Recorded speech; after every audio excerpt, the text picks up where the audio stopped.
Hello everyone and welcome to the .NET Core podcast, the only podcast which is devoted to .NET Core, ASP.NET Core, EF Core, SignalR, and not forgetting the .NET Core community itself. I am your host, Jamie Gaparkman-Taylor, and this is episode 60, Uno Platform with Jérôme Laban. In this episode, I spoke to Jérôme about precisely what Uno Platform is, how it's more than just an alternative to Xamarin, and how you can use it to build cross-platform UI-based .NET applications which leverage all of the APIs that you've come to love and expect. So let's sit back, open up a terminal, type in .NET New Podcast, and let the show begin.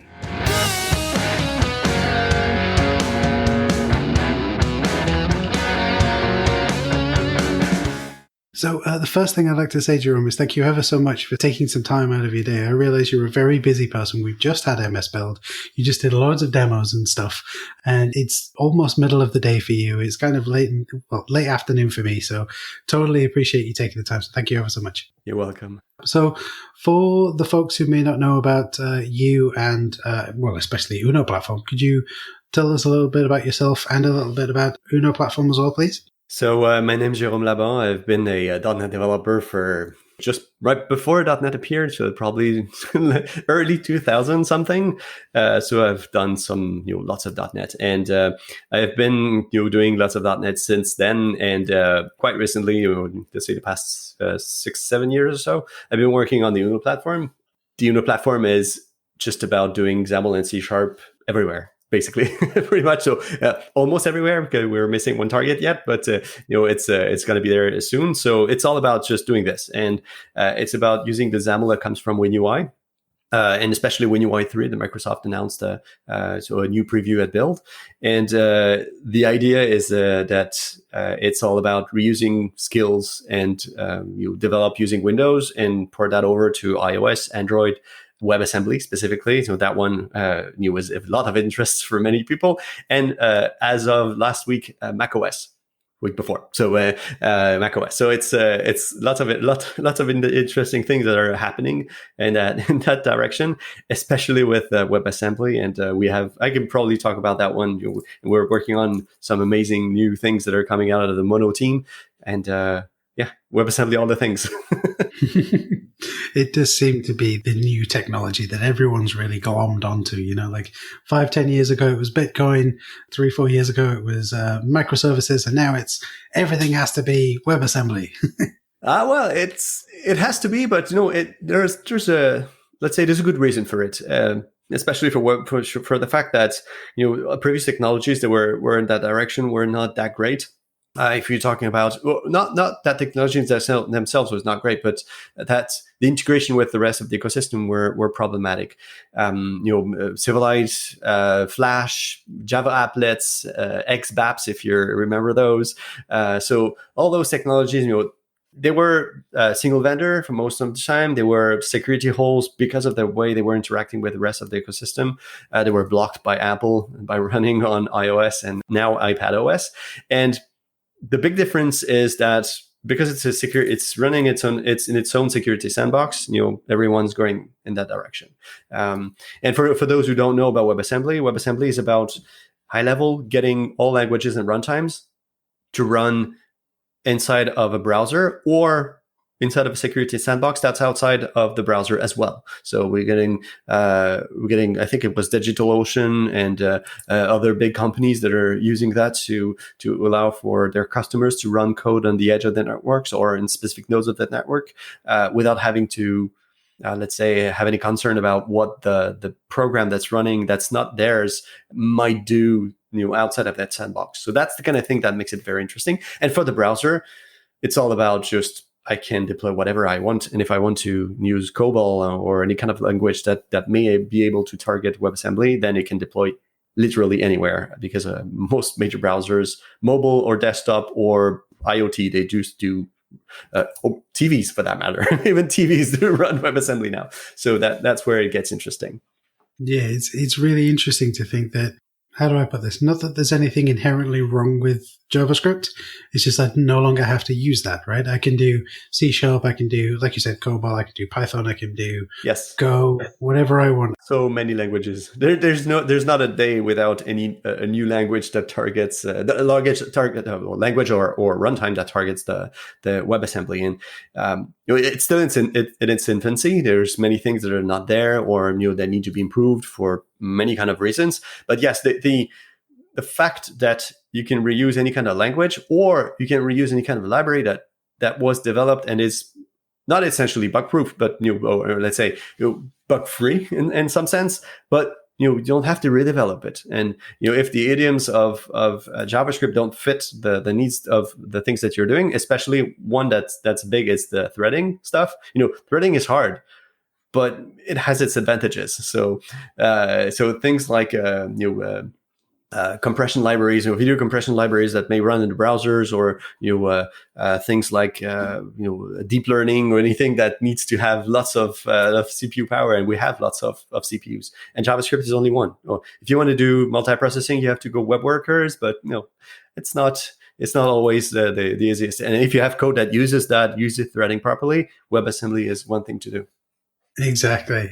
I can really see why everyone's getting so excited about it, and not just in the other ecosystems. In .NET we now have Blazor, so it's like .NET in the browser because of WebAssembly and the wonderful work that Mono are doing, or rather the Mono team are doing to sort of implement all of that. It's absolutely wonderful just to see all of these lots of different technologies coming along and just making the choices that we make as developers are now almost limitless, Exactly. And, one thing that's been very interesting with regards to, being able to develop applications on many platforms is the fact that it's ubiquitous for WebAssembly and the web specifically, but it's also the lack of, let's say, marketplace. And so it's a problem, but it's also a blessing in some ways or an advantage because that means that you're going to be able to publish your application on your terms, not on Apple's or Google's or Microsoft terms, or whatever platforms that you want to target. So, and that's a big thing because you can choose whatever you want to do, and if you want to promote anything inside of your app, and no one's going to prevent you from doing this.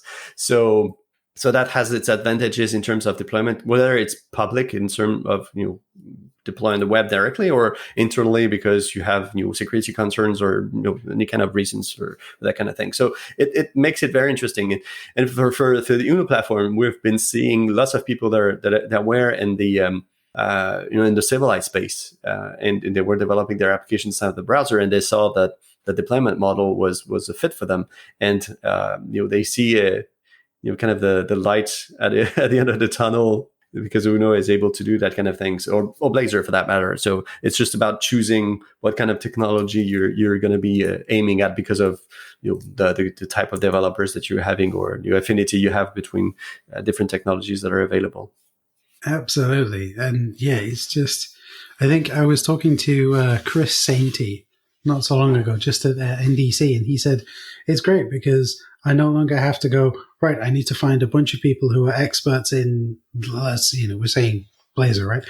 You don't have to find experts in JavaScript because somewhere down the line in the last 3 years, somebody decided we're going to do Angular or React or whatever technology. You need to then go find those experts who maybe have experiences outside of your own, and, they can then say, well, you are using this technology and it's maybe 2 years old. I want to be paid more. You get into that weird politics situation. Whereas if you're all using the same technology and you're just targeting essentially a different build agent.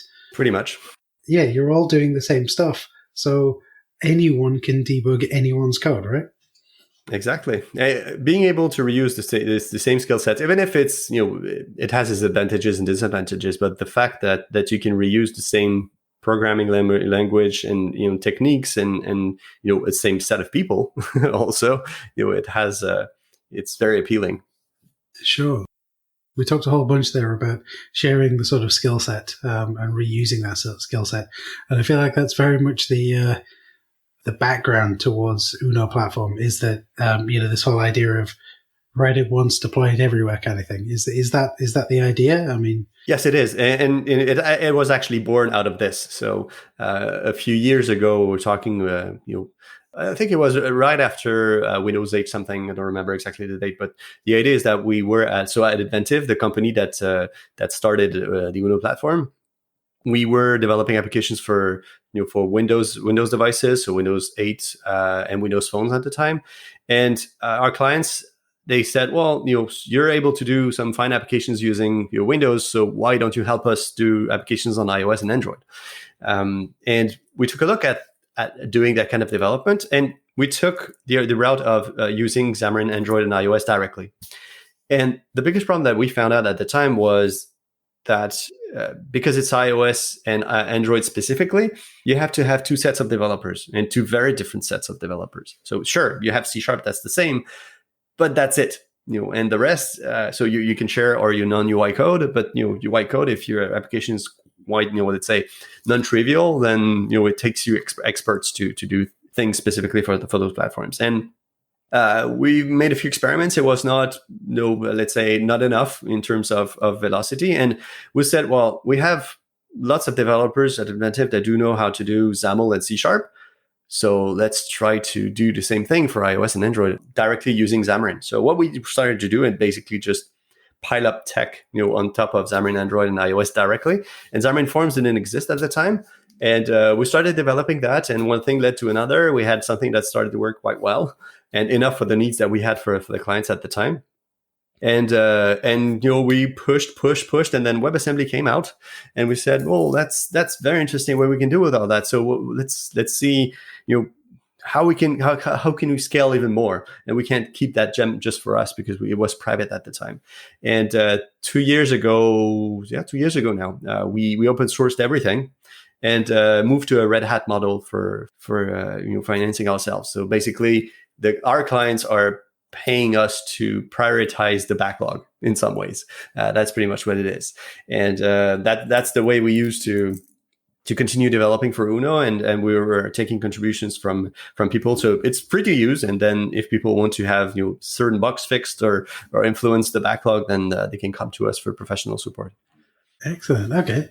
So you talked there a lot about there's several layers of things that are going on, right? You said there's Xamarin that you're sort of building on top of, and the use of XAML and things like that.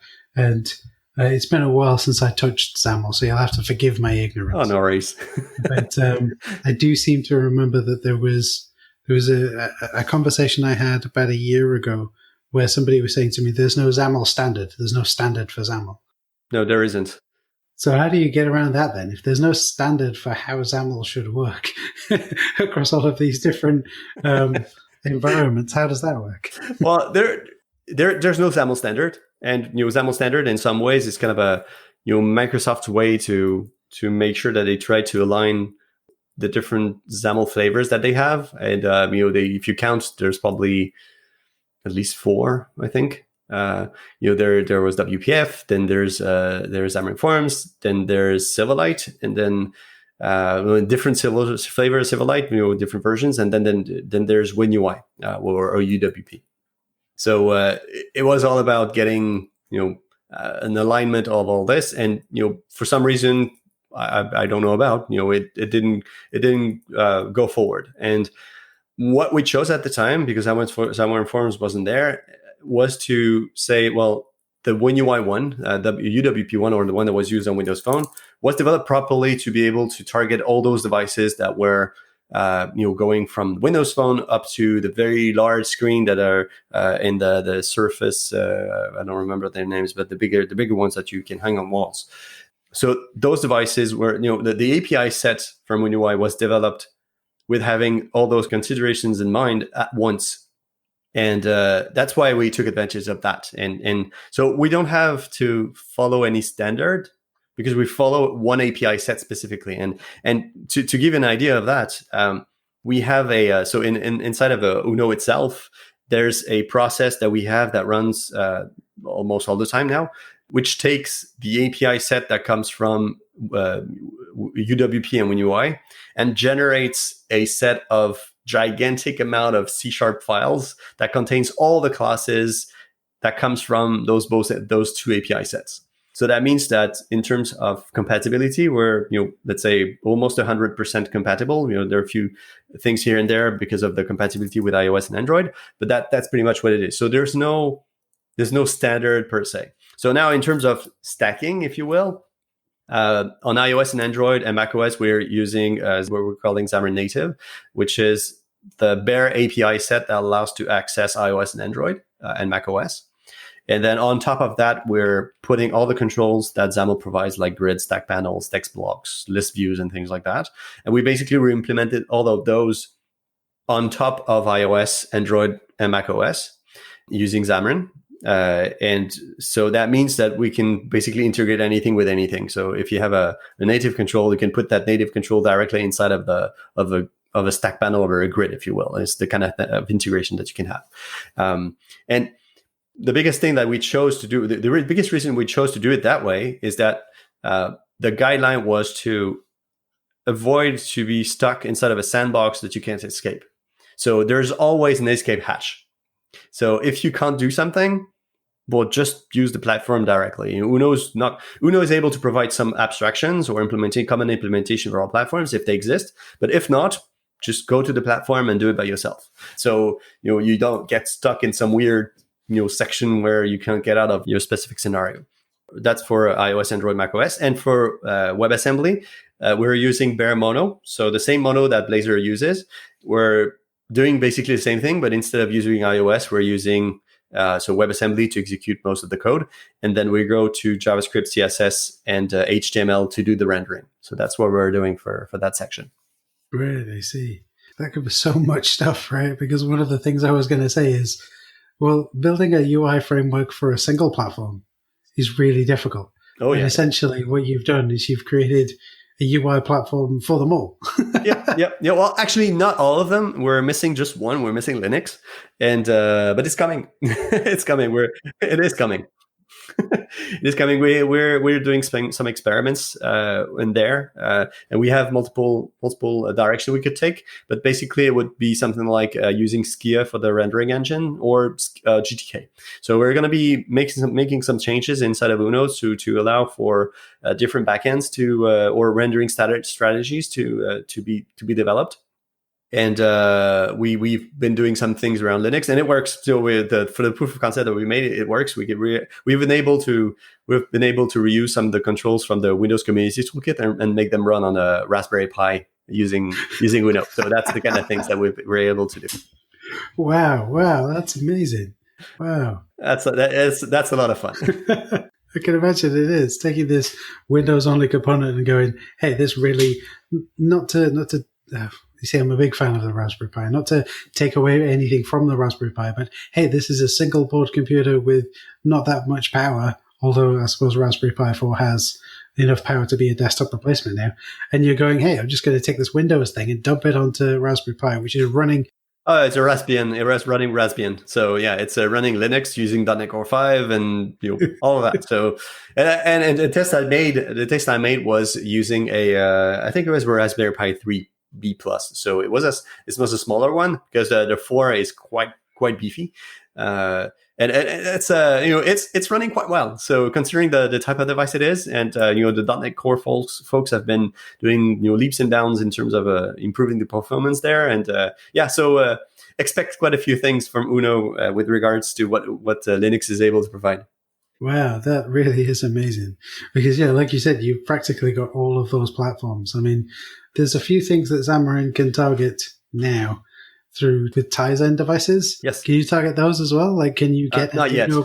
Not yet. So Tizen is a bit different. It has to have a specific support. And I think for that, let me check. I think the Tizen team just integrated directly with Xamarin, so it has to come from them somehow.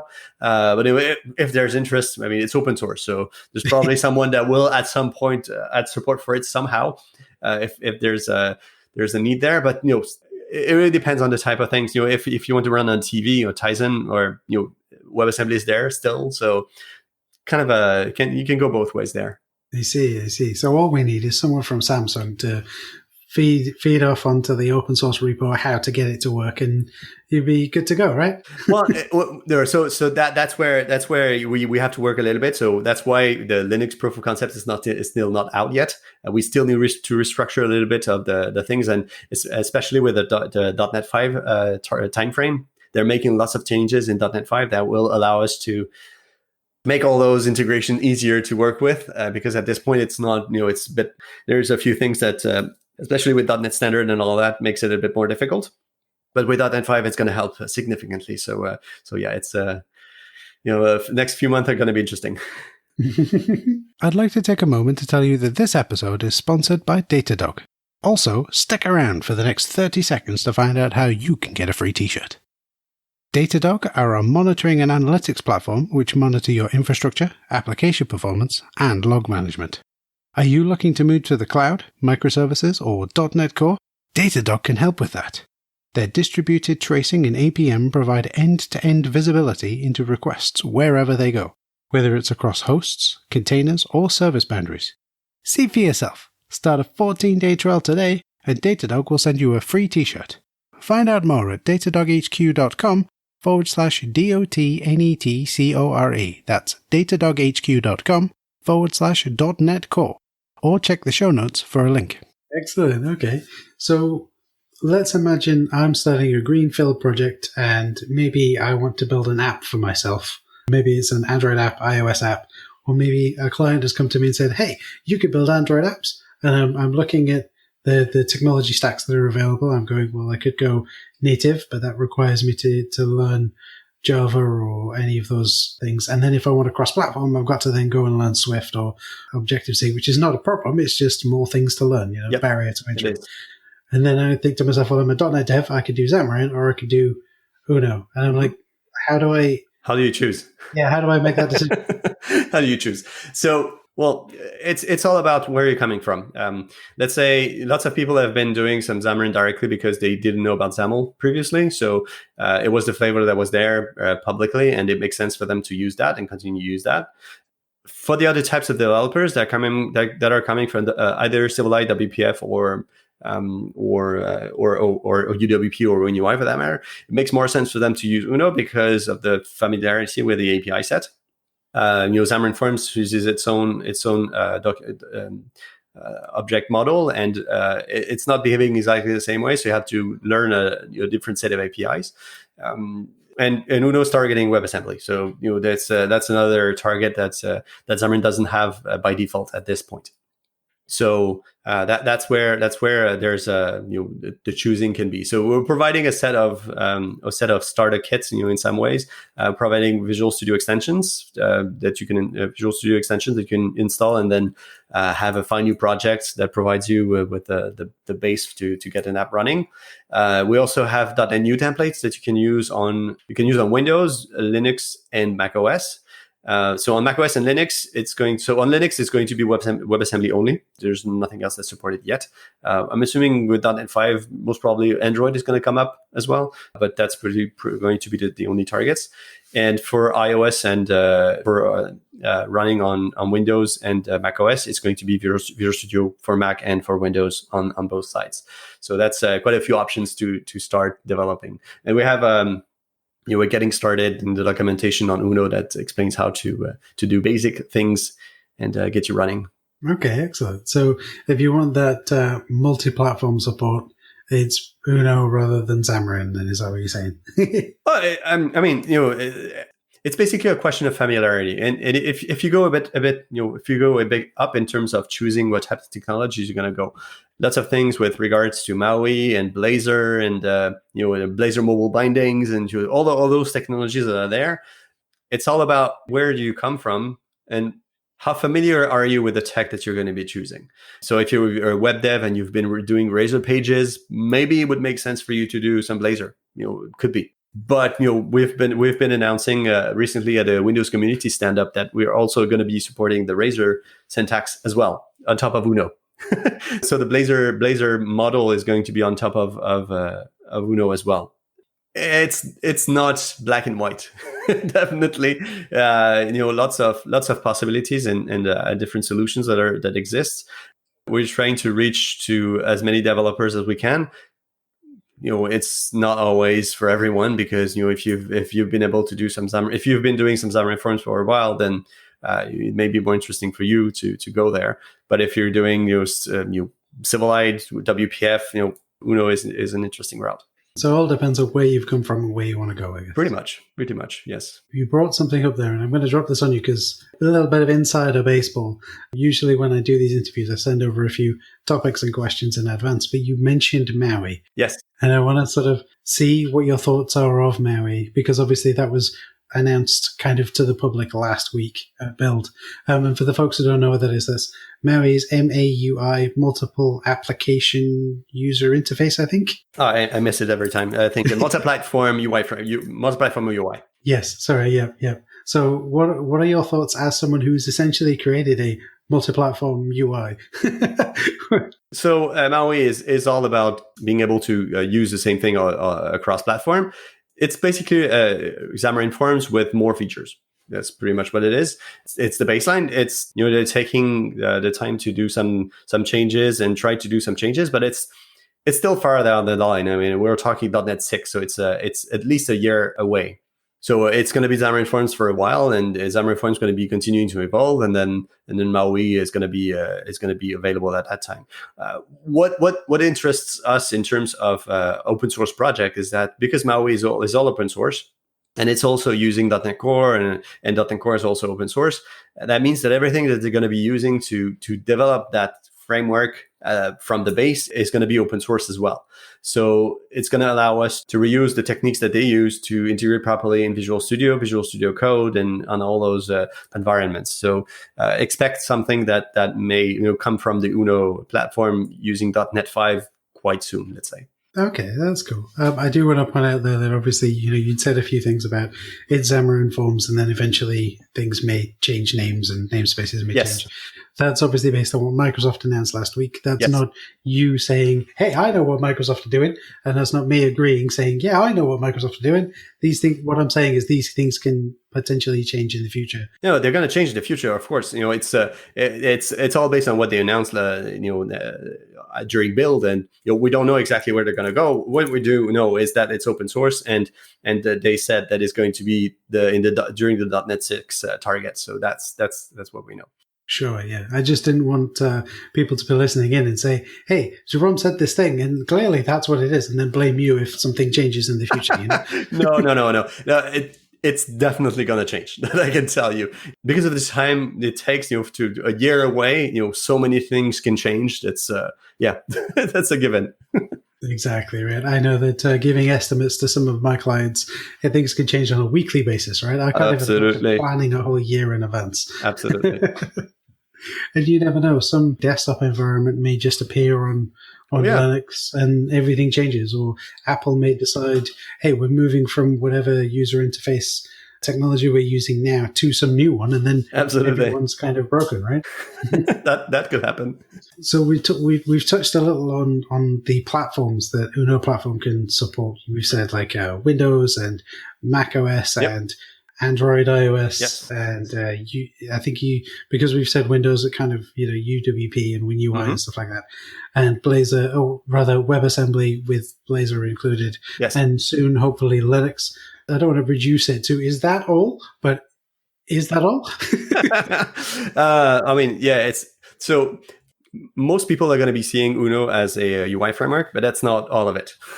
It's also a framework that is trying to provide all the non-API, non-UI APIs as well. So, for instance, gyroscope, battery, flashlight, file access, all those things that are not UI related, but are coming from the WinRT API set.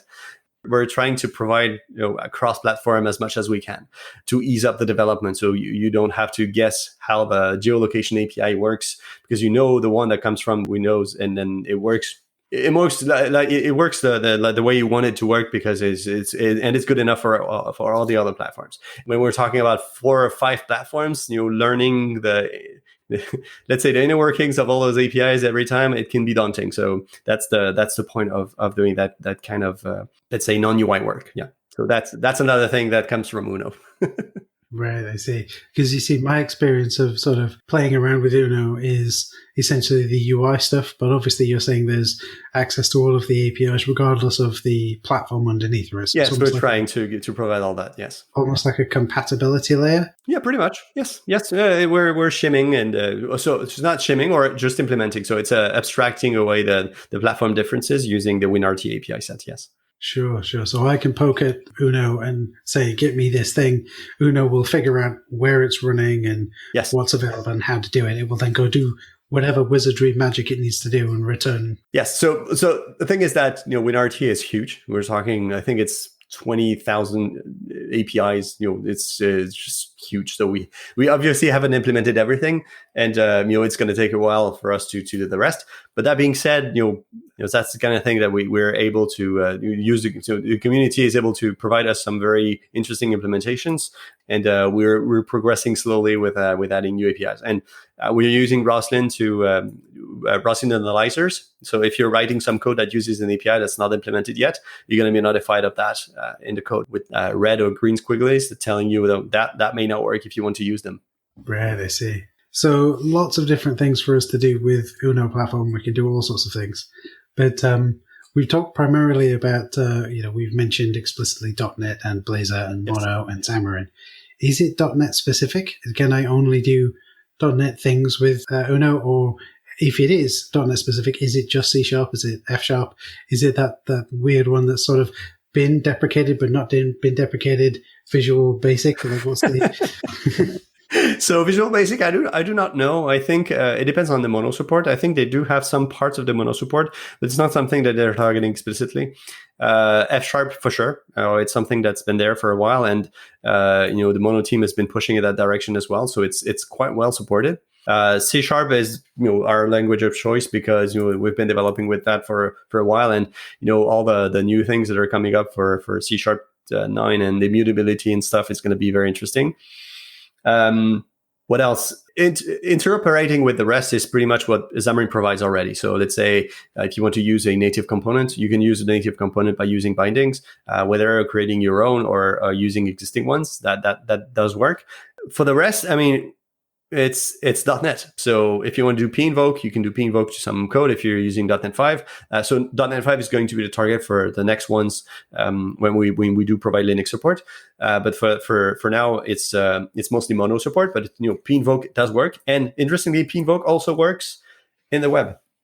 So yeah, so it's something that you can do. I wrote a blog post about that one. So you can call some C# code directly from your C#, but you can also call some Rust code if you want, or any kind of code that you basically compile that into WebAssembly, link it with your application, and then you do pinvoke there, and then it works, as you would with any kind of other applications. That's the kind of integration that's possible to do. So it's not. It's the interesting part of WebAssembly is not that you can use your own code, is that you can use the code from others that is developed in a language that you do not know or do not use. So that's the very interesting part. It's all about being polyglot and just use everything, pretty much. Sure. I really like that idea. One of my friends, Jay, is a Python developer, and he's always saying to me, jump over, learn Python and leave .NET behind. And I'm like, I can. Or you can just give me the code that I need to run, put everything into WebAssembly, and just call it, right? Exactly. And that's probably possible. And we could probably have a new blog post about that one. But I know that Python has been ported over to WebAssembly. So that's especially with the AI community, it's where it gets interesting with all those new fancy things and fancy APIs that are provided there. So it's something that's definitely possible to do. Yes.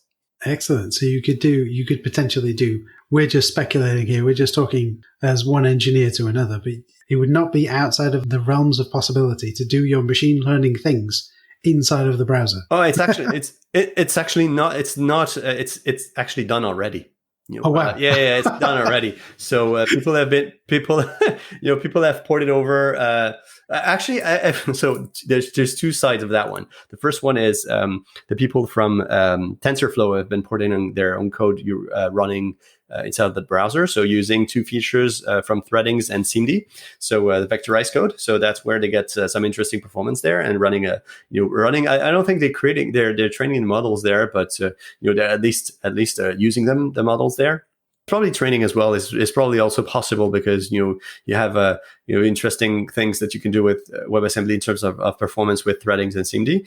But the other part that's interesting is that I've been experimenting with ML.NET, and I've been able to run ML.NET inside the browser as well.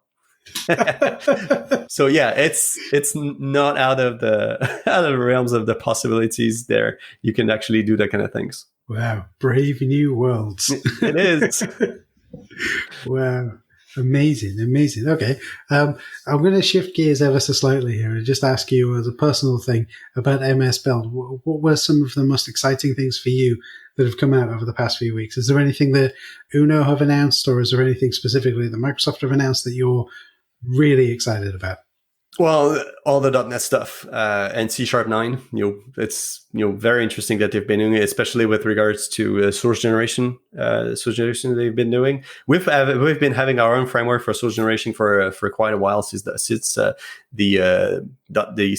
timeframe that was based off of that, and the fact that they're adding that now in C# is going to be kind of a time saver for lots of people.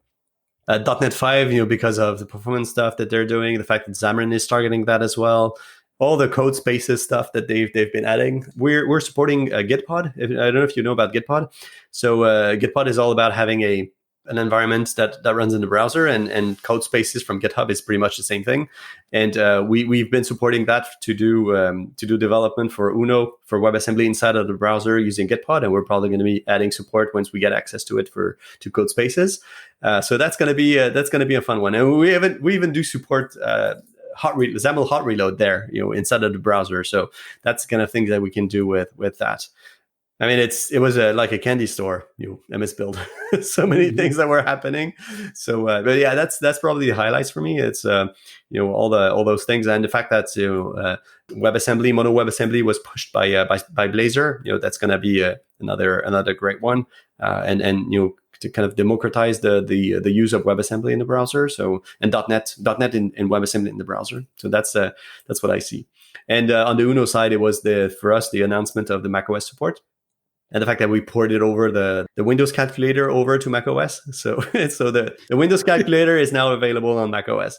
So we will still have some work to do there. I think we're still working on adding support for the keys, so you can actually use the keyboard to type things, not click on the screens. That's the kind of thing we're implementing. But that's an interesting track to look at. Excellent. I can imagine now a bunch of the Windows utilities being ported over to macOS and thrown onto the App Store. Well, if they were developed using UWP, yes, they could be ported over to the Mac App Store, yes. Okay, then. So wrapping up a little bit, then, what's the best place to find out about Uno platform? I know that you've gone and bought your own TLD, haven't you? There's yeah, well, it's actually it's platform.uno. I'm actually quite lucky to get that one. So you go to platform.uno, and there's quite a few documentation there, and those are getting started. We recently released an application that's called CH9, which is a Channel 9 RSS reader in some ways, if you will. That allows you to see the videos and the content of the shows. And the basic idea is that that application is it's simple enough. And if you want to experiment with an application developed using Uno, that's one application to look at.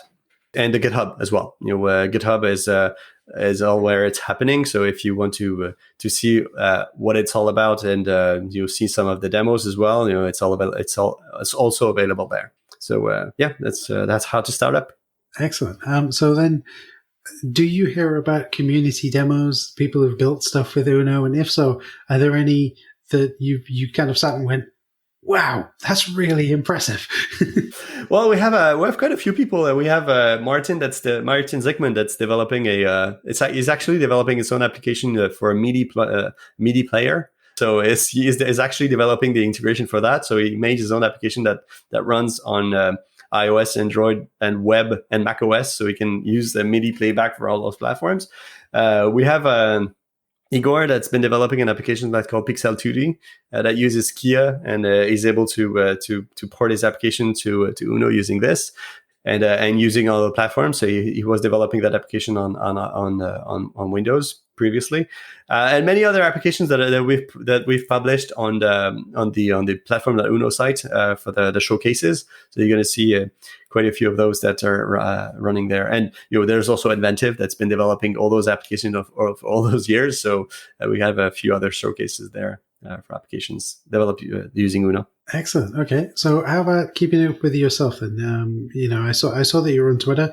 Are you Yes. active on there? Do you have a blog if people want to learn a little bit more about the work you're doing? Yes, I do. I do have a blog. I'm probably going to give you the URL for the bio, but I'm on Twitter as well. If you search for my name, you're going to find me easily. I'm mostly talking about WebAssembly lately, and with the newer features that we're working on and the experimentation we're doing with it. So that's pretty much what I'm looking at. I'm on the Discord, the WinUI Discord as well. So lots of activity there as well. So it's pretty interesting to see the community move there. Excellent. Okay. Well, that's all of the questions I really have for you today. So I just want to say thank you ever so much for, again, taking the time out of your morning. You're a very busy person, so I really appreciate it.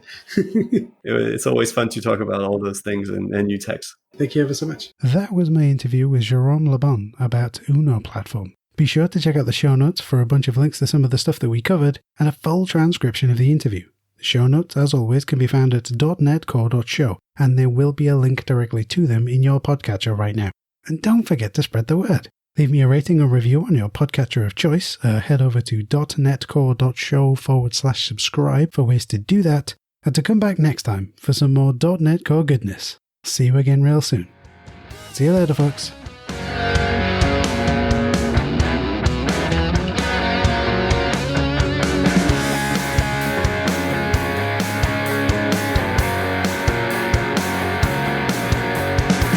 The .NET Core podcast is a production of RJJ Software Limited.